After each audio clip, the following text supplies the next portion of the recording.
Hi friends, ಎಲ್ಲರೂ ಹೇಗಿದ್ದೀರಾ? ಚೆನ್ನಾಗಿದ್ದೀರಾ ಅನ್ಕೋತೀನಿ. Welcome to my channel Khushi's kitchen.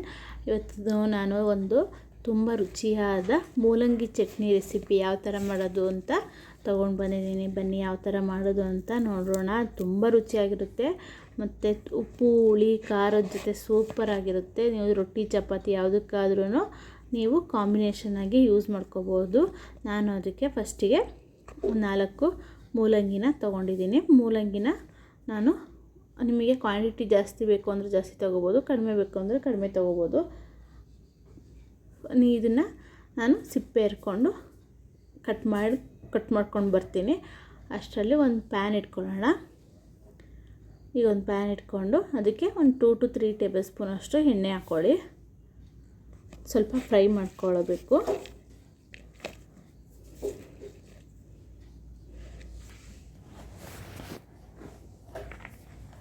2 to 3 table spoon ಎಣ್ಣೆ ಹಾಕ್ಕೊಂಡಿದ್ದ ನಂತರ ಈಗ ನಾನು ಒಂದೊಂದೇ ಕಾಳುಗಳನ್ನ ಆ್ಯಡ್ ಮಾಡ್ಕೊತೀನಿ. ಫ್ರೆಂಡ್ಸ್, ತುಂಬ ರುಚಿಯಾಗಿರುತ್ತೆ. ಮೂಲಂಗಿ ತುಂಬ ಅದ್ಭುತವಾದ ಆರೋಗ್ಯಕರ ಗುಣಗಳಿರೋದ್ರಿಂದ ನಾವು ಈ ಥರ ಚಟ್ನಿ ರೂಪದಲ್ಲೆಲ್ಲ ತಿಂದರೂ ಇನ್ನೂ ಚೆನ್ನಾಗಿರುತ್ತೆ. ನೋಡಿ, ನಾನು ಒಂದು 2 ಟೇಬಲ್ ಸ್ಪೂನಷ್ಟು ಕಡಲೆಬೀಜ ತೊಗೋತಾಯಿದ್ದೀನಿ. ಒಂದು 2 ಟೇಬಲ್ ಸ್ಪೂನಷ್ಟು ಕಡಲೆಬೇಳೆ,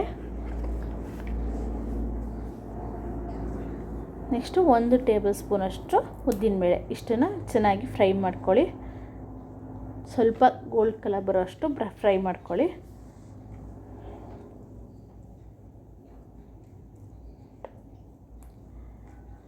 ಒಂದು 5 ಮಿನಿಟ್ಸು ಫ್ರೈ ಮಾಡಿಕೊಂಡ್ರೆ ತುಂಬ ಒಳ್ಳೆಯದು.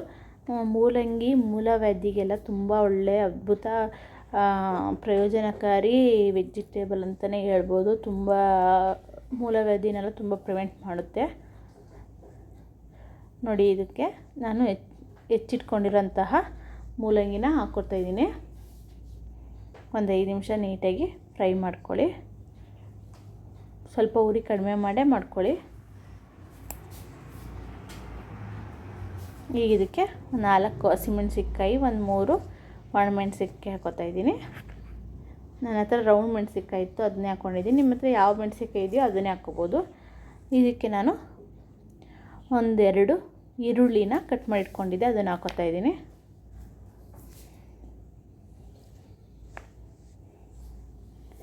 ಇದಕ್ಕೆ 2 ಟೊಮೊಟೊನ ತೊಗೊಂಡಿದ್ದೀನಿ. 4 to 5 ಇಲ್ಲ 6 ಎಳೆ ಅಷ್ಟು ಕರಿಬೇವಿನ ಸೊಪ್ಪು ಹಾಕ್ಕೊಳ್ಳಿ.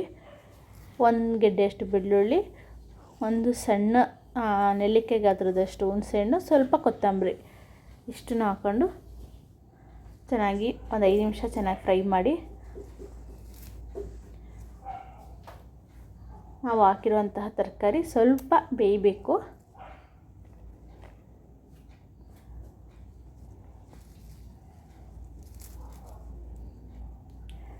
ಈಗ ಒಂದು 5 ನಿಮಿಷ ಇದನ್ನು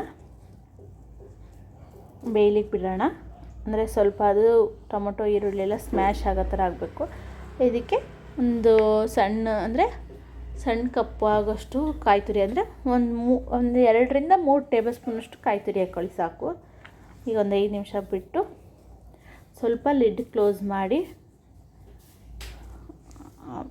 ಸ್ವಲ್ಪ ಅಂದರೆ ತರಕಾರಿಗಳು ಚೆನ್ನಾಗಿ ಒಗ್ಗರಣೆ, ಅಂದರೆ ಇದು ನಾವು ಸ್ಮ್ಯಾಶ್ ಆಗೋ ಥರ ಸ್ವಲ್ಪ ಬೇಯಿಸ್ಕೋಬೇಕಷ್ಟೆ. ಇದಕ್ಕೆ ನಾನು 1 ಟೇಬಲ್ ಸ್ಪೂನಷ್ಟು ಈಗ ಜೀರಿಗೆ ಹಾಕ್ಕೊಡ್ತಾಯಿದ್ದೀನಿ. ನೀವು ಉಪ್ಪನ್ನು ಇಲ್ಲೇ ಹಾಕ್ಕೋಬೋದು, ಇಲ್ಲ ಅಂದರೆ ನಾವು ಚಟ್ನಿ ರುಬ್ಬಬೇಕಾದ್ರೂ ಹಾಕ್ಕೋಬೋದು. ನಾನು ಉಪ್ಪನ್ನು ಇಲ್ಲೇ ಆ್ಯಡ್ ಮಾಡ್ತಾಯಿದ್ದೀನಿ, ಏಕೆಂದರೆ ಉಪ್ಪು ಹಾಕಿದರೆ ಟೊಮೊಟೊ ಬೇಗ ಸ್ಮ್ಯಾಶ್ ಆಗುತ್ತೆ. ಅದಕ್ಕೆ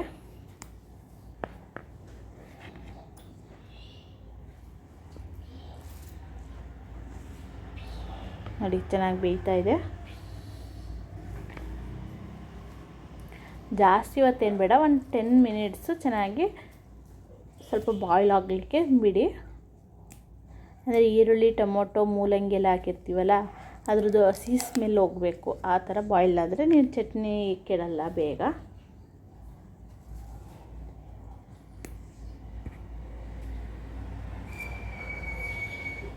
ಒಂದು 5 ನಿಮಿಷ ಲಿಡ್ ಕ್ಲೋಸ್ ಮಾಡಿ ಬೇಯಲಿಕ್ಕೆ ಬಿಡ್ತಿದ್ದೀನಿ.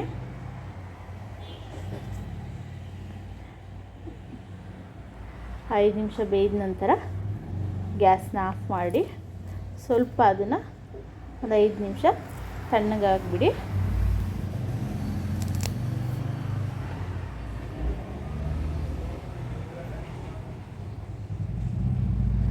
ಇದು ಮಕ್ಕಳುಗಳು ತರಕಾರಿ ಪಲ್ಯ ಮಾಡಿದ್ರೆ ಇಷ್ಟಪಡಲ್ಲ, ಈ ಥರ ಚಟ್ನಿ ರೂಪದಲ್ಲಿ ಮಾಡಿಕೊಟ್ರೆ ತುಂಬ ಇಷ್ಟಪಟ್ಟು ತಿಂತಾರೆ.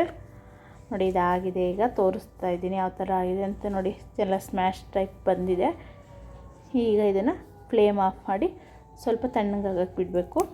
ಮಿಕ್ಸಿಗೆ ಹಾಗೆ ಡೈರೆಕ್ಟಾಗಿ ಹಾಕ್ಬಿಟ್ರೆ ಮಿಕ್ಸಿ ಕೆಟ್ಟೋಗ್ಬಿಡುತ್ತೆ. ಅದಕ್ಕೆ ನಾವು ತಣ್ಣಗಾಗಕ್ಕೆ ಬಿಟ್ಟು ರುಬ್ಬಿದ್ರೆ ನೋಡಿ ಚಟ್ನಿ ರೆಡಿ ಆಗುತ್ತೆ. ತುಂಬ ರುಚಿಯಾಗಿರುತ್ತೆ, ತುಂಬ ಟೇಸ್ಟಿಯಾಗಿರುತ್ತೆ. ಒಂದ್ಸತಿ ಟ್ರೈ ಮಾಡಿ ನೋಡಿ. ಇನ್ನೂ ನನ್ನ ಚಾನಲ್ನ ಸಬ್ಸ್ಕ್ರೈಬ್ ಮಾಡಿಲ್ಲ ಅಂದರೆ ಪ್ಲೀಸ್ ಸಬ್ಸ್ಕ್ರೈಬ್ ಮಾಡಿ, ಲೈಕ್ ಮಾಡಿ, ಶೇರ್ ಮಾಡಿ, ಕಮೆಂಟ್ ಮಾಡಿ ಹಾಗೂ ಬೆಲ್ ಐಕಾನ್ನ ಪ್ರೆಸ್ ಮಾಡಿ. ರೊಟ್ಟಿ, ಚಪಾತಿ, ದೋಸೆ ನೀವು ಯಾವುದಕ್ಕಾದರೂ ಕಾಂಬಿನೇಷನಾಗಿ ಯೂಸ್ ಮಾಡ್ಕೋಬೋದು. ತುಂಬ ಸೂಪರಾಗಿರುತ್ತೆ. ಒಂದ್ಸತಿ ಟ್ರೈ ಮಾಡಿ ನೋಡಿ. Thank you.